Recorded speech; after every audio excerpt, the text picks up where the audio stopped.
prej 13 viteve të fundit, pasoja që gryjnë, rënojnë çdo ditë vetë ekzistencën e shqiptarëve si banor të saj, me pasoja që ditën e sotme nga Brukseli,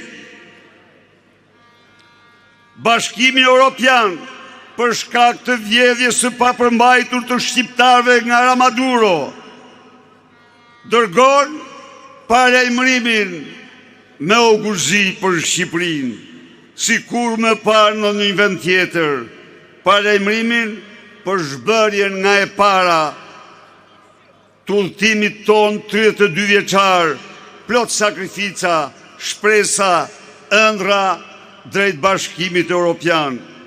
Miq, e kemi quajtur rilindjen qeverit paligjshme, sepse e tillë është.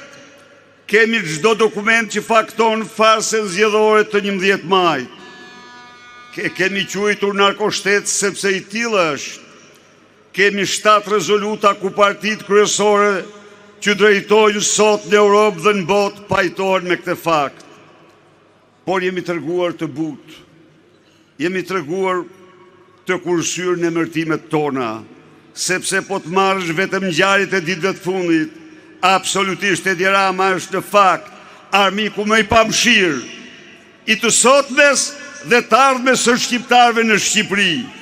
Edi Rama është kërcënimi më i rrezikshëm që të i kalon edhe ato kërcënimet e regjimit stalinist të Enver Hoxhës